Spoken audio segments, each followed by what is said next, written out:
Meninas, meninos, saudações. Vamos dar continuidade com os nossos assuntos agora com elementos de teoria geral do Estado para nós entendermos como funciona o Estado do ponto de vista político e, eventualmente, as relações entre os Estados naquilo que nós vamos denominar como sistema internacional. Estado-nação. Conceito com potencial uso ideológico. Vamos dar uma olhadinha nessa expressão que é recorrente na literatura técnica e também nos manuais de ensino médio de pré-vestibular.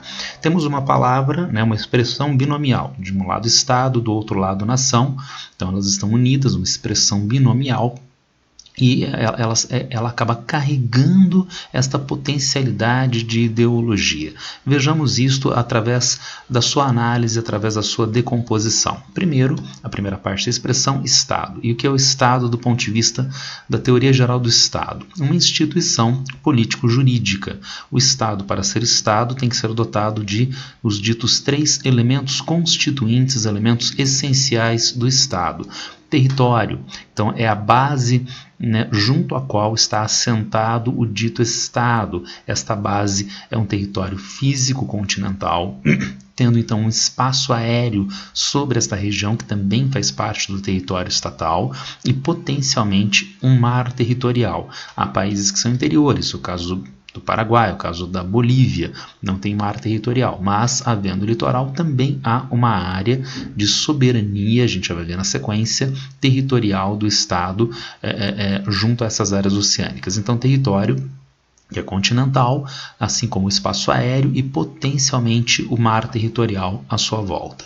Nesta área existe um mando de última instância do dito Estado, e daí a gente vai para o outro elemento, que é o poder dito soberano. Então, se esse poder é soberano, nós vamos entender essa soberania em uma dupla perspectiva. Primeiro, dentro do território não há mando superior ao mando estatal. Não há instituição que tenha um mando maior. A soberania é um poder, então, que nós definimos qualitativamente e não quantitativamente. Não é que o Estado tenha mais poder do que os outros. O Estado é um poder soberano, e o poder soberano é qualitativamente distinto porque ele é irresistível. Ninguém pode, no território estatal, resistir ao poder do Estado. Agora nós podemos ver essa soberania em uma segunda perspectiva, qual seja na perspectiva externa, na perspectiva internacional. Um Estado tem uma delimitação territorial, então ele está dado a outros Estados em outros territórios no cenário mundial.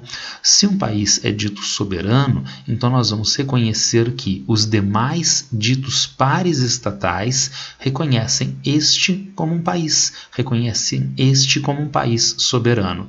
Então a soberania dentro do território traduz um poder de última instância, o estabelecimento de uma última norma jurídica. E do ponto de vista externo, o dito reconhecimento dos pares, os outros estados reconhecem este como um Estado. E finalmente existe o povo. O povo são as pessoas, são as gentes que estão presentes dentro do território e estão submetidas a este poder de Estado. Se nós identificamos então o que é Estado, vamos para outra parte da expressão, nação. A nação é um conceito histórico-cultural. A nação tem uma identificação objetiva e intersubjetiva. Eu posso então caracterizar a nação objetivamente, através de aspectos culturais formados historicamente, idioma, religião, costumes. Há, por exemplo, uma nação brasileira, Então nós temos um histórico de alguns séculos de formação. Nós temos um idioma falado entre os ditos brasileiros. Nós não temos uma religião brasileira. Nós não somos uma nação que se define por uma determinada prática religiosa. Inclusive, nós temos a ideia oposta de convivência na nação brasileira de várias diferentes religiões em um formato mais ou menos harmonioso. Então, são características que estão dadas em uma perspectiva cultural e que foram formadas historicamente. Há, entretanto, um problema, porque se eu fosse pensar, por exemplo, nas populações angolanas, nas populações portuguesas, nas populações timorenses, então nós vamos encontrar mais ou menos as mesmas características. Como então diferenciar a nação brasileira destas outras? Ora, em uma perspectiva intersubjetiva. Eu tenho uma sensação, uma percepção de que eu não sou angolano ou português. Eu sou brasileiro. Sendo que este aspecto intersubjetivo é o aspecto mais importante definidor da nação, não apenas em uma perspectiva conceitual, em uma perspectiva também de ordem institucional. Por exemplo, a ONU diz que nem mesmo o Conselho de Segurança pode se negar a validar o status de percepção nacional inerente a uma determinada população. Tudo bem? Então nós temos de um lado nação e de outro lado o Estado e a expressão do alto do nosso slide, Estado-nação. Então como nós poderíamos unir essas duas expressões? Muita atenção. Aqui nós temos pessoas, povo, um dos elementos essenciais do Estado. E a nação é formada por pessoas. Então vejam, quem sabe, né, a nação é o povo do Estado. E daí a ideia de Estado-nação, uma estrutura político-jurídica na qual nós temos uma determinada nação do ponto de vista histórico-cultural. Agora, será que esta é uma boa ideia? Não. Esta é uma péssima ideia.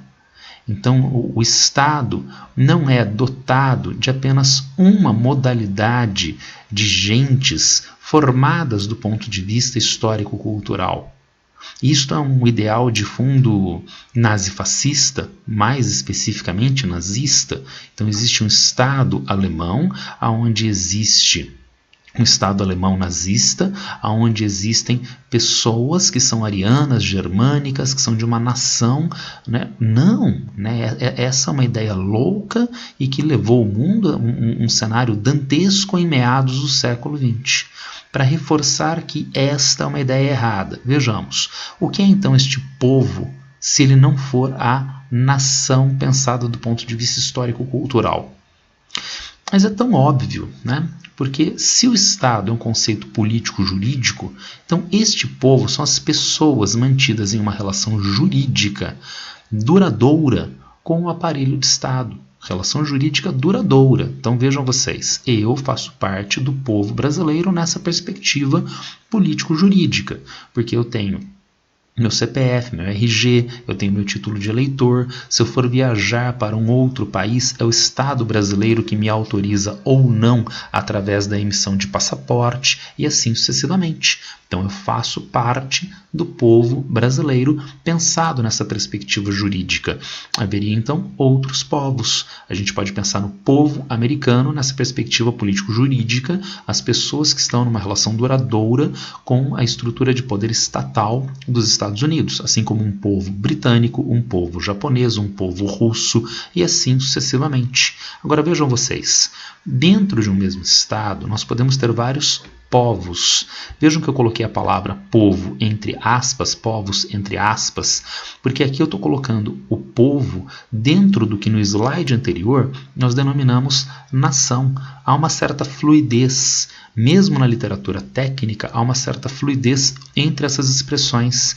Então aqui nós estamos pensando não na perspectiva política, jurídica, institucional. Nós estamos pensando agora em uma perspectiva de formação cultural. Vamos pensar, por exemplo, povos Yanomamis não aculturados. Então, será que eles são brasileiros? Segundo o nosso slide anterior, né, para você ser brasileiro, há um sentimento de pertencimento ao grupo. Eu acabei de sugerir, então, a ideia de Yanomamis não aculturados. Então, eles não sabem que existe Brasil.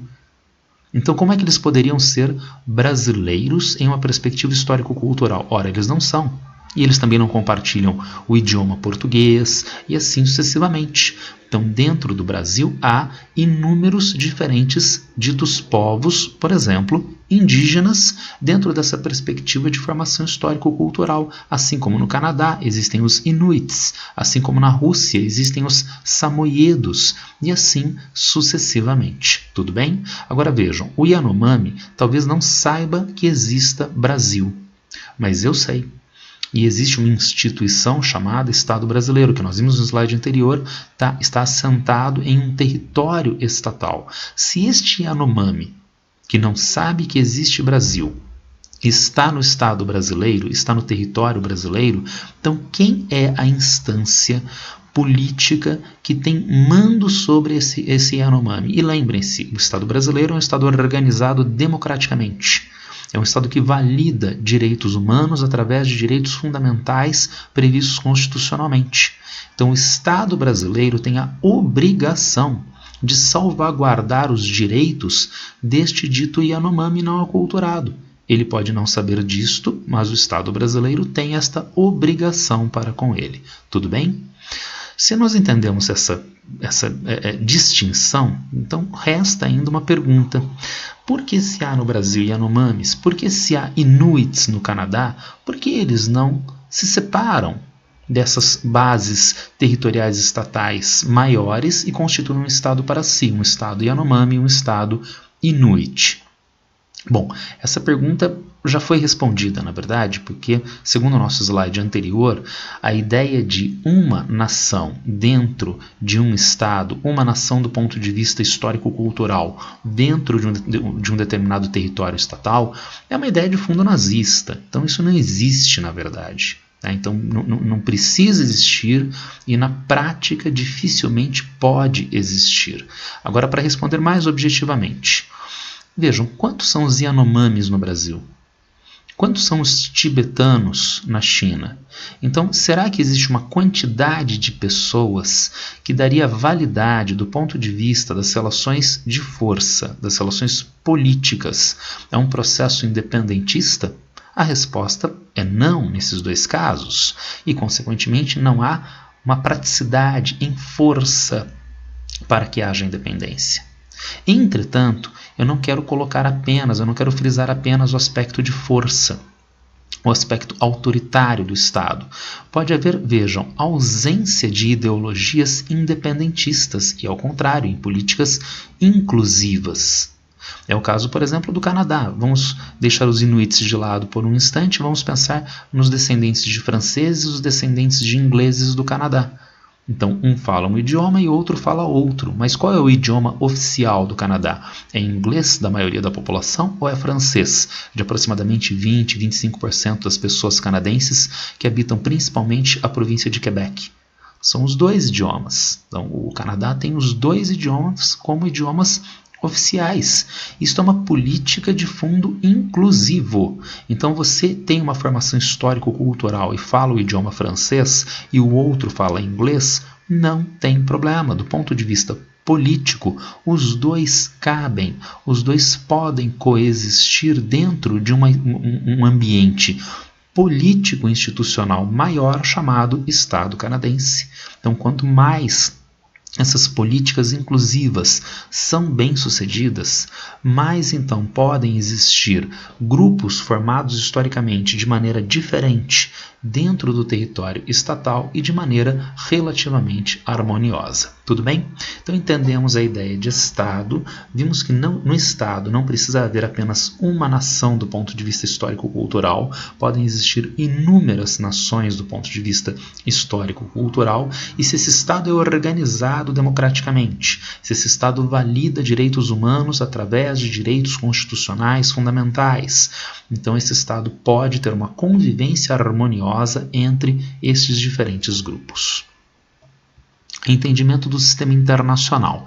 Então, se nós entendemos como o Estado funciona, como os Estados se relacionam agora uns com os outros? Abordagem realismo ou modelo robesiano. Então, uma primeira forma de nós entendermos a relação entre os estados é o que a gente chama de modelo realista, modelo robesiano. Vamos pensar como Thomas Hobbes entendeu a formação da sociedade como nós a conhecemos. Antes da sociedade como nós conhecemos hoje, havia o que Hobbes denominaria de estado de natureza. O homem já seria como nós o entendemos na atualidade, racional, trabalha, opera a realidade à sua volta, mas com uma diferença fundamental. Não há normas de regulação entre estas pessoas, naquilo que a gente chamaria de um contexto então pré-estatal, pré-sociedade no estado de natureza. Os homens são equivalentes uns aos outros nesse contexto de estado de natureza. Vejam, um homem pode ser um pouco mais forte do que outro, um homem pode ser um pouco mais inteligente e habilidoso do que outro, mas em um grau muito pequeno eles são mais ou menos equivalentes. Mas uma característica importante na leitura de Thomas Hobbes: o homem tem uma característica intrínseca vil. O homem é agressivo, egoísta, o homem é dissimulado, e aí aparece um problema. Eu estou diante de pessoas que têm mais ou menos as mesmas capacidades e forças que eu mesmo tenho. E eu sei que essas pessoas são vis, eu sei que essas pessoas vão trazer a mim toda a sorte de dano a qualquer tempo. Então, o que eu faço diante de todas as outras pessoas? A única coisa racional a se fazer: guerra de todos contra todos. Outra expressão hobbesiana: homem-lobo do homem. Então, os homens estão em um contexto permanente de insegurança, de belicosidade, de rivalidade. Mas esses homens são racionais e por isso eles podem diagnosticar o que está gerando essa situação de insegurança, de belicosidade. São duas coisas: a vilania inerente aos homens, o que não dá para ser mudado, porque o homem é vil, não tem jeito. E tem uma segunda coisa: as suas plenas liberdades no estado de natureza. Então, isto dá para ser corrigido através de um contrato social. Por favor, Hobbes não imaginou homens primitivos assinando um contrato e procurando um cartório para registrar o contrato. Não. É só uma ideia, é uma hipótese de fundação da sociedade. E através deste contrato, cada um de nós deixaria de ter plenas liberdades. Ficaria submetido a um poder, ao poder daquele que vai ser criado pelo contrato, que é o rei soberano, fundando o Estado político, que agora regula as relações entre os homens na sociedade. Se nós entendemos a ideia de contrato social em Thomas Hobbes, o que isto tem a ver com o sistema internacional? O que isto tem a ver com a relação entre os países, Brasil, Paraguai, Angola, Estados Unidos, no cenário internacional? O estado de natureza em Thomas Hobbes é análogo ao funcionamento dos países no sistema internacional. Se nós vimos no slide anterior que o país é dito soberano, então quem tem mando eficiente e legítimo sobre o país? Ninguém. No estado de natureza, em Thomas Hobbes, nós temos um contexto então pré-estatal. Quem tem mando eficiente e legítimo sobre qualquer pessoa? Ninguém. A pessoa no estado de natureza hobbesiano é equivalente ao país no sistema internacional. O que as pessoas faziam dentro do estado de natureza hobbesiano? Ora, guerra de todos contra todos, uma situação de total insegurança, de belicosidade permanente, assim como os países do sistema internacional, que além de ser denominado de realista ou hobbesiano, também pode ser chamado de sistema anárquico ou westphaliano. Westphaliano em relação à chamada Paz de Westfália, que funda a ideia de soberania, e anárquico na medida em que não haveria então um poder central superior aos países, regulador dos países no cenário internacional. Esta é uma primeira forma de entendimento do sistema internacional e muito importante, inclusive porque ela dá margem para entendimento de vários fenômenos no cenário internacional, como por exemplo, as relações entre as potências imperialistas no século XIX, que inclusive vai se desenrolar na Primeira Guerra Mundial, na Segunda Guerra Mundial, a relação entre Estados Unidos e União Soviética depois da Segunda Guerra Mundial, durante a chamada Guerra Fria, o período da bipolaridade mundial. Todas essas formas são explicadas através da teoria realista. Entretanto, será que o realismo no cenário internacional consegue explicar o contrário? Até a Segunda Guerra Mundial, por exemplo, França e Alemanha eram dois países com alta belicosidade, países que atritavam constantemente na Europa. Mas depois da Segunda Guerra Mundial, esses países estabilizaram a relação entre eles. Não tivemos mais conflitos entre esses países. Por quê? Eu perguntaria à teoria realista. Isto a teoria realista não consegue explicar. Vamos então avançar por uma outra teoria, a abordagem liberal pluralista. Através dela nós entendemos os estados com atividade comercial crescente de parte a parte, e ainda mais, com novas formas institucionais interestatais reguladoras, entre outros, dessa atividade comercial, mas não apenas atividade comercial, de outras formas de relação política, econômica, produção de tecnologia, produção científica, trânsito de pessoas, trânsito de trabalhadores entre os estados. Se estas formas são institucionais de estado a estado, então um estado passa a ter agora uma confiança cada vez maior em relação ao outro estado. Mais do que confiança, porque se há essas formas de trânsito, trânsito econômico, trânsito demográfico, trânsito na produção de conhecimentos, então crescentemente um Estado depende do outro para o seu melhor funcionamento. Desta forma, não apenas há uma confiança, mas uma relação de dependência, fazendo com que a relação entre os Estados tendam a se estabilizar. Nós temos então formas negociadas de superação de conflitos que se manifestam, por exemplo, através do Fundo Monetário Internacional, Banco Mundial, formas de governança global, União Europeia, Mercosul, os blocos econômicos que têm também uma fundamentação política. Tudo bem? Então, duas abordagens opostas. Qual está certa, qual está errada? Não é uma questão de certo ou errado, é qual fenômeno é explicado.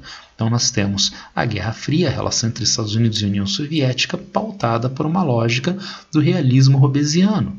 Nós temos a formação da integração europeia, pautada por uma lógica liberal pluralista. Tudo bem? Formação do sistema internacional. Se nós já identificamos como o Estado funciona, se nós já identificamos como os Estados se relacionam a partir da teoria realista de um lado e da teoria pluralista liberal de outro, como se formou esse sistema internacional? Uma forma de nós entendermos é através da formação e difusão do capitalismo. O capitalismo, ao longo da modernidade, nos últimos 5 séculos, demanda determinadas bases institucionais para o seu funcionamento, entre outras, por exemplo, a ideia de não intervenção do Estado na atividade econômica, inviolabilidade da propriedade privada. Será que essas características tão essenciais ao capitalismo estavam presentes nos países europeus no século XV e XVI? Não. É um lento processo de maturação dessas características até o século XIX, até a maturação do modelo político e econômico liberal. Então é um lento processo de formação dessas bases institucionais nos países europeus. Mas não apenas isto, porque acontece de o capitalismo ser um sistema econômico que demanda constante expansão. Expansão não apenas no volume de atividades, como na área de funcionamento dessas atividades e, portanto, havendo uma expansão territorial.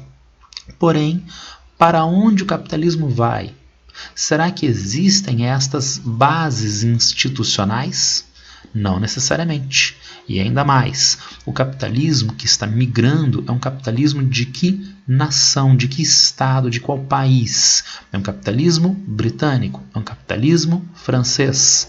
Se o capitalismo é um sistema orientado para a reprodução do capital, ele é orientado para um crescimento ilimitado, de onde aparecem 2 problemas. Primeiro problema, a necessidade de colocação dessas bases institucionais para onde o capital está indo. E há necessidade de estabilização e de capitalismos concorrentes. O capitalismo britânico concorrendo com o capitalismo francês, concorrendo com o capitalismo alemão e assim sucessivamente. Como resolver esses 2 problemas? Através de um sistema internacional que busca organizar política territorialmente estas necessidades das diferentes potências mundiais em processo de expansão. Como nós podemos entender esta forma? Através da leitura westphaliana, através de tensões diversas entre os países, como, por exemplo, Guerra Franco-Prussiana no século XIX, mas através do Congresso de Viena, através das convenções de Haia, através da formação da ONU, em esforços através dos quais essas potências buscam uma acomodação no cenário internacional mundial. Desde a Segunda Guerra Mundial nós temos a ONU, que é uma das principais instituições que buscam a garantia dessa estabilização das relações internacionais. Vejamos um aspecto ligado à ONU, vejamos uma manifestação dessas ligadas à ONU. Nós temos aqui o Conselho de Segurança da ONU, que é ligado à Assembleia Geral. A Assembleia Geral é uma instância, vamos dizer, isonômica. E mais do que isonomia, os países participantes são dotados de isegoria. Então, todos os países participantes da ONU, na Assembleia Geral, têm direito a discurso, têm direito a voto, e cada país vota uma vez, o voto de cada país vale um voto. Isto não é uma tautologia, né? Isso não é um pleonasmo. Lembrem-se que no Fundo Monetário Internacional, no Banco Mundial, os países participantes votam, mas mediante as cotas que eles têm. E, portanto, os países que compraram mais cotas têm uma capacidade de voto maior do que os que compraram menos cotas. Há uma assimetria consequente. Mas na Assembleia Geral não. Cada voto vale um voto. Entretanto, a Assembleia Geral, dotada de inúmeras atribuições, não é definidora, por exemplo, de sanções econômicas, sanções políticas e até mesmo a validação de intervenção militar em alguma região. Quem tem essas atribuições é o Conselho de Segurança da ONU, que não é formado a cada tempo por todos os membros. Todos os membros da Assembleia Geral podem participar do Conselho de Segurança, mas entre os 10 membros de mandato não permanente, mandato rotativo de 2 anos. Há, entretanto, 15 membros e, portanto, mais 5 membros que têm o privilégio de serem permanentes. São eles a partir dos anos 1960. A China, a União Soviética, hoje a Rússia, a França, os Estados Unidos e o Reino Unido. Além deles terem a prerrogativa de serem permanentes, eles têm uma segunda prerrogativa. Nada pode ser aprovado pelo Conselho de Segurança da ONU se houver veto de um dos membros permanentes. Então vejam que essa instância tão importante da Organização das Nações Unidas é uma instância que está sob controle de alguns países mais importantes. Notem ainda mais, são os mais importantes países do pós-guerra, do período da Guerra Fria, inclusive, de um lado, do bloco socialista, a União Soviética, hoje Rússia, e a China, e no bloco socialista, a França, os Estados Unidos e o Reino Unido. Lembrem-se, Japão e Alemanha são países muito importantes no cenário mundial atual, mas como a ONU ela nasce do final da Segunda Guerra Mundial, esses eram os países vencidos e não teriam essa posição privilegiada nesta instância, Conselho de Segurança. Então, será que o Conselho de Segurança manifesta a mesma isegoria, a mesma isonomia que nós encontramos na Assembleia Geral? Claro que não. Então, será que a ONU é uma instituição simétrica entre as partes? Não, não é. E ela não é justamente para que ela possa garantir a sua missão. Qual é a missão da ONU?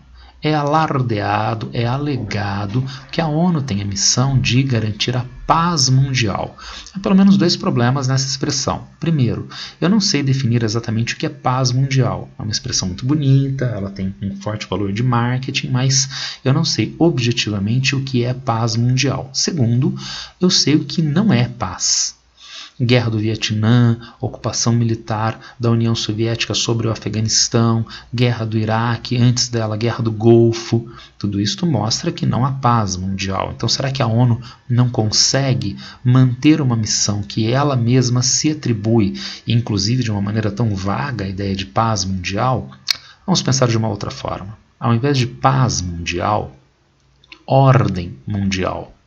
A ONU busca garantir a estabilidade das relações políticas internacionais mundiais e, por isto, esta assimetria dentro do Conselho de Segurança da ONU, fazendo com que as maiores potências mundiais do pós-guerra tenham uma posição diferenciada nesta instância, que se torna então uma instância de resolução não violenta dos conflitos entre estes países, garantindo a manutenção do ordenamento político mundial depois da Segunda Guerra Mundial. Claro, não apenas pela ONU, com inúmeros outros fatores, mas a ONU é um destes fatores.